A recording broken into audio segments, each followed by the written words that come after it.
तुला राशि का वार्षिक राशिफल 2025 कैसा रहेगा तुला राशि वाले मित्रों के लिए यह साल।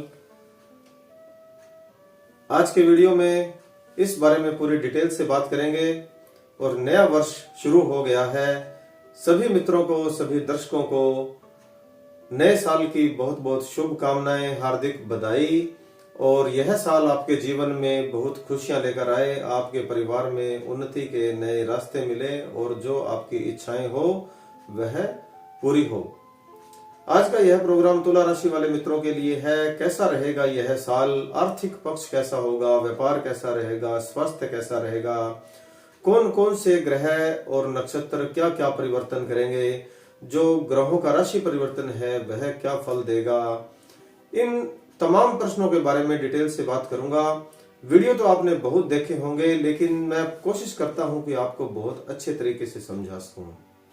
नमस्कार दोस्तों, मैं हूं ज्योतिष आचार्य डॉक्टर नारायण, वास्तु विशेषज्ञ और ध्यान गुरु।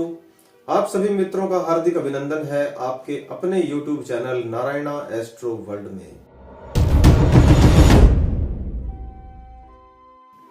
आज का प्रोग्राम चंद्र राशि पर आधारित है और जो मित्र अपने जन्म पत्रिका बनवाना चाहते हैं या कुंडली पर विश्लेषण करवाना चाहते हैं तो नंबर हमारा स्क्रीन पर और डिस्क्रिप्शन बॉक्स में ही दिया होता है। यह चार्ट जनवरी 2025 जब शुरू हुई है तब का है और आपकी तुला राशि 7वें नंबर की राशि है और आपके स्वामी बनते हैं वीनस यानी शुक्र ग्रह, लग्जरी के देवता, ऐश्वर्य के देवता शुक्र ग्रह। शुक्र ग्रह विराजमान है आपके 5वें घर में शनि भगवान के साथ और 6ठे घर में बैठे हैं राहु ग्रह, 12वें घर में बैठे हैं केतु, 8वें में बैठे हैं बृहस्पति ग्रह और 10वें में बैठे हैं मंगल ग्रह। दूसरे घर में बैठे हैं बुध ग्रह और तीसरे घर में बैठे हैं भगवान सूर्य देव। कौन कौन से ग्रह राशि परिवर्तन कर रहे हैं? 30 मार्च को शनि ग्रह मीन राशि में आ जाएंगे, यानी अभी यहां बैठे हैं कुंभ राशि में 5वें घर में, तो यहां 6ठे घर में आ जाएंगे। और 15 मई को बृहस्पति ग्रह मिथुन राशि में आ जाएंगे। अभी बृहस्पति ग्रह वृषभ राशि में है, तीसरी राशि यह है मिथुन राशि, यहां पर आ जाएंगे। और 18 मई को ही राहु और केतु भी राशि परिवर्तन करेंगे। राहु ग्रह कुंभ राशि में आ जाएंगे, यानी अभी यहां है तो यहां आ जाएंगे, और केतु ग्रह यहां है तो वह सिंह राशि में यानी 11वें घर में आ जाएंगे। तो यह चार्ट आपके नए साल 2025 के बारे में बहुत कुछ बता रहा है। ध्यान से समझना है आपने और आपका ध्यान होना चाहिए चार्ट की तरफ। अभी सबसे पहले बात करते हैं देवगुरु बृहस्पति के बारे में। देवगुरु बृहस्पति आपके 8वें घर में है, यहाँ है, और 15 मई को आ जाएंगे मिथुन राशि में, यहाँ आ जाएंगे 9वें घर में। और देवगुरु जो बृहस्पति है वह होते हैं ज्ञान के देवता, मान सम्मान के देवता, आध्यात्मिक देवता, आध्यात्मिक गुरु, परिवार के देवता, सुख समृद्धि के देवता। तो 8वें घर में है देवगुरु बृहस्पति, आपके 3rd लॉर्ड भी हैं और 6th लॉर्ड भी हैं। देखिए 15 मई को परिवर्तन करेंगे, तो 15 मई से पहले तो हम पिछले साल की बात करते हैं 2024 की। तो यहाँ पे आपको थोड़ा सा आर्गुमेंट ज्यादा रहा होगा, आपके जो रिश्ते हैं उनमें थोड़ा सा बहस ज्यादा हुई होगी। और पढ़ाई की तरफ भी बात करते हैं, आपका ध्यान धार्मिकता की तरफ नहीं होगा, ज्ञान की तरफ थोड़ी कमी रही होगी, और स्किल डेवलपमेंट में भी यहाँ कमी रही होगी। यदि आप कुछ सीखना चाहते थे तो आपका यहाँ पे या तो समय का मैनेजमेंट सही नहीं बैठा, या फिर आप कोई काम करना चाह रहे थे तो उसके लिए आपको जो मैनेज करना था, या आप कहीं जॉब करना चाह रहे थे, आपकी मैनेजर की पोस्ट थी, तो मैनेजमेंट में आपको जरूर यहाँ दिक्कत रही होगी। 8वें घर में है तो दृष्टि जरूर 2nd हाउस पर है, और 2nd हाउस पर दृष्टि का मतलब है कि सेविंग होना, धन जमा होना। अब देखिए ज्ञान की कमी, ज्ञान की तरफ ध्यान नहीं होना, कमाई की तरफ ध्यान होना, या अपने बिजनेस व्यापार की तरफ ही ध्यान होना, तो मतलब अस्त व्यस्त हम कह सकते हैं कि जीवन में जो भागादौड़ी ना पिछले साल ज्यादा रही होगी। खाने का टाइम नहीं, वहां जाना है, ये काम करना है, बिजनेस करना है, मीटिंग करनी है, पैसा जमा करवाना है, लेके आना है, कुछ ना कुछ ऐसा। तो वह 2024 में 8वें घर के कारण रहा है। और नहीं तो यह उम्मीद है 15 मई तक भी, जब तक राशि परिवर्तन नहीं होगा। लेकिन व्यापार जरूर आपका अच्छा रहा होगा, क्योंकि दृष्टि 2nd हाउस पर है तो यहाँ पर धन जमा होना, आपकी सेविंग्स होना और छोटी मोटी इन्वेस्टमेंट भी हो सकती है। हो सकता है आप कोई प्लॉट में इन्वेस्ट कर दें या स्टॉक मार्केट में इन्वेस्ट करें, तो यह सेकंड हाउस के कारण आपको यहाँ हो रहा है और लाभदायक भी है। और 15 मई तक एक विपरीत राजयोग भी आपका बन रहा है। वह विपरीत राजयोग क्या होता है? यानी विपरीत परिस्थितियों से बाहर निकालना। जैसे कोर्ट केस हो या लोन से घिरे हुए हो, आप लोन नहीं चुका पा रहे हो या शत्रु अधिक हो गए हो, तो विपरीत राजयोग जो होता है वह इन सब बातों से बाहर निकालता है। विपरीत राजयोग का मतलब है कि विपरीत परिस्थितियों से सही दिशा की तरफ लेके जाना, सही दिशा की तरफ मोड़ना। अब 15 मई को देवगुरु बृहस्पति राशि परिवर्तन करके मिथुन राशि में आ जाएंगे 9वें घर में, तो यहाँ आपको कुछ न कुछ अचीवमेंट जरूर मिलेगी, अचीव होगा, यानी जो आप हासिल करना चाहते हैं ना वह होगा। त्रिकोण भाव बन रहा है, त्रिकोण भाव में जो आप हासिल करना चाहते हैं आप उसके बहुत करीब तक पहुंच जाएंगे। हो सकता है आपको वह जल्दी मिल जाए। ज्ञान की वृद्धि होगी। विदेश यात्रा यदि आप करना चाहें ज्ञान के लिए या पढ़ाई के लिए या कुछ सीखने के लिए, तो वह यहाँ पर होना स्वाभाविक है। और ज्ञान के लिए भी यात्रा, धार्मिक यात्रा भी आप कर सकते हैं, या कोई धार्मिक कार्यक्रम अपने घर में शामिल करवाना चाहें या कहीं आप धार्मिक यात्रा में जाना चाहें, तो वह यहाँ मुझे दिखाई दे रही है। स्टॉक मार्केट में भी यहाँ इन्वेस्टमेंट होगा जो लाभदायक सिद्ध रहेगा। ज्ञान के देवता है देवगुरु बृहस्पति और 9वें घर में आ जाएंगे। 9वां घर होता है भाग्य के लिए। तो भाग्य के लिए जो हम कई बार हम सोचते हैं ना कि यह भाग्य में लिखा हुआ है, कितनी पढ़ाई करनी है, क्या मिलना है, लॉटरी निकलनी है या नहीं निकलनी, यह सब भाग्य की बातें होती है। तो भाग्य को मजबूत करता है 9वां घर और देवगुरु बृहस्पति भी उसको सपोर्ट करते हैं। तो आपकी पढ़ाई के लिए हो सकता है आपको स्टडी लोन नहीं मिल रहा था, वह मिल जाएगा, या लोन लेने की जरूरत ना पड़े, कोई आपकी वैसे हेल्प हो जाए, या स्कॉलरशिप मिल जाए, या किसी विदेश में अच्छी यूनिवर्सिटी में आपका एडमिशन हो जाए, तो वह भी यहाँ मुझे दिखाई दे रहा है। अब दृष्टि पड़ रही है 3rd हाउस पर, यहाँ पे दृष्टि पड़ रही है, और 5th हाउस पर दृष्टि पड़ रही है। 5th हाउस होता है ये। तो 3rd हाउस पर दृष्टि का मतलब है कि ऑनलाइन यदि आप काम करते हैं तो उसमें आपको इंप्रूवमेंट मिलेगी। ऑनलाइन कुछ सेल करते हैं, ऑनलाइन कुछ व्यापार करते हैं, चाहे आप सर्विस करते हैं, तो इन सब कामों में, और स्टॉक मार्केट का जो मैंने आपको यहाँ बताया था वह भी यहाँ मुझे दिखाई दे रहा है।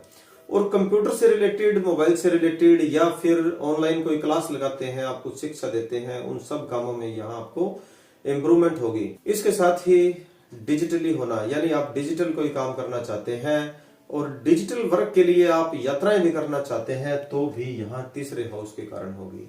और आपके बहुत सारे काम, सूर्य ग्रह बैठे हैं ना, तो आपके बहुत सारे काम बिना सोचे समझे, यानी आप कम प्रयास करेंगे तो भी आपके काम बन जाएंगे सूर्य भगवान के कारण। और 5वें हाउस पर भी दृष्टि है, तो 5वां हाउस मोस्ट इंपोर्टेंट बात है, फैमिली प्लानिंग, संतान के लिए। 5वें घर पे देवगुरु बृहस्पति की दृष्टि होना, यानी आप अपने बच्चों की पढ़ाई के लिए कुछ करना चाहें, कुछ स्पेशल करना चाहें, कुछ बाहर भेजना चाहें, कोई ट्यूशन लगाना चाहें, किसी अच्छी यूनिवर्सिटी स्कूल में एडमिशन करवाना चाहें, तो वह इस दृष्टि के कारण संभव होगा। फैमिली प्लानिंग करना चाहते हैं तो आप 15 मई को जब राशि परिवर्तन होगा तब दृष्टि पड़ेगी यहाँ पर, तो 15 मई के बाद ही आप फैमिली प्लानिंग का सोचें, आपको ज्यादा लाभ मिलेगा, ज्यादा संभावनाएं हैं आपको गुड न्यूज मिलने की। फैमिली प्लानिंग के साथ ही यदि आप बात करते हैं लव अफेयर्स की, तो वह भी यहाँ बेस्ट और बेस्ट दिखाई दे रहा है। यहाँ आपके जो बिगड़े हुए रिश्ते थे उनमें सुधार आ जाएगा, या कहीं आर्ग्यूमेंट ज्यादा चल रही थी, बहस चल रही थी, मन मुटाव था, बात नहीं हो पा रही थी, ब्लॉक कर दिया था, दूरियां थी किसी कारणवश, तो वह यहाँ 5वीं दृष्टि पर 15 मई के बाद आपको इन सब बातों में सुधार मिलेगा, यानी आपके लिए बेस्ट हो जाएगा, आपको गुड न्यूज मिलेगी। भगवान शनि देव बैठे हैं 5वें घर में, शुक्र के साथ बैठे हैं, और शुक्र वैसे भी शुभ होता है, लग्जरी आइटम्स के लिए होता है, लग्जरी लाइफ के लिए होता है। तो शनि इस घर में बैठे हैं, तो संतान के लिए अच्छा समय है, फैमिली प्लानिंग के लिए अच्छा समय है, लव अफेयर्स के लिए अच्छा समय है। और 30 मार्च को राशि परिवर्तन करेंगे, मीन राशि में आ जाएंगे 6ठे घर में। फिर यहाँ आपको थोड़ा सा संभलना होगा किन चीजों के लिए, आपके जो वैवाहिक रिश्ते हैं उन पे आपको थोड़ा अधिक ध्यान देने की जरूरत पड़ेगी। हो सकता है लव अफेयर्स के कारण किसी व्यक्ति के वैवाहिक रिश्ते में दरार आ जाए, या थोड़ी मिसअंडरस्टैंडिंग बढ़ जाए, या फिर किसी अन्य कारण से थोड़ी दूरियां बढ़ जाए, तो यह यहाँ 30 मार्च के बाद जब शनि ग्रह मीन राशि में आ जाएंगे तब मुझे थोड़ा सा यहाँ पे डाउट लग रहा है इस बात का। लेकिन आपको यहाँ एक लाभ भी मिलेगा। देखिए, ऋण, रोग और शत्रु, इन तीनों पर आपको यहाँ विजय मिलेगी। देखो, ना तो आपको शनि की साढ़ेसती है, ना ही शनि का ढैया है। अब छठे घर में जब भगवान शनिदेव आएंगे तो एक और भी बात है कि यहाँ पर आपके साथ पॉलिटिक्स करने वाले जो लोग हैं वह पैदा हो जाएंगे। यानी आपके डायरेक्ट शत्रु नहीं बनेंगे, और बस खींचतान करने वाले जो होते हैं ना, कि टांग खींचना, चुगली कर देना, थोड़ा जलना, दूर रहकर ही मन जलना, चुगलखोरी करना, ऐसे लोगों की कुछ वृद्धि होगी। आपको डायरेक्टली कुछ नुकसान नहीं पहुंचा सकेंगे, लेकिन वह लोग आपके लिए लाभदायक होते हैं। क्योंकि कोई कब जलता है? जब आप तरक्की करते हैं, यानी आपके पास पैसा आना शुरू हो जाएगा, आपका काम चलना शुरू हो जाएगा, और यह सब होगा तो जलने वाले लोग पैदा होने भी स्वाभाविक है। फॉरेन में पीआर लगना या वीजा लगना, यदि आप पीआर परमानेंट रेजिडेंस के लिए अप्लाई कर रखा है, आपका कोशिश है, तो 2025 में 30 मार्च के बाद मुझे ऐसा होता हुआ दिखाई दे रहा है। इसके अलावा यदि वीजा लगना की आप प्रोसेस में है तो वह वीजा भी लग जाएगा। और ज्ञान के लिए, यदि आप पढ़ाई के लिए भी आप कहीं जाना चाह रहे हैं तो वह भी यहाँ मुझे होता हुआ दिखाई दे रहा है। यदि आप जॉब और व्यापार की बात करते हैं तो का काम तेल का है, लोहे का काम है, धातुओं का काम है, बिल्डिंग मटेरियल का है, शनि से रिलेटेड जो काम है, उन सब कामों में आपको यहाँ वृद्धि मिलने के योग मुझे दिखाई दे रहे हैं। वैसे इन सब बातों का कनेक्शन जन्म पत्रिका से भी होता है, तो आप अपने जो ज्योतिषी हैं आप उनसे संपर्क कर सकते हैं। जन्म पत्रिका के बारे में थोड़ा विश्लेषण आप करवा लीजिए।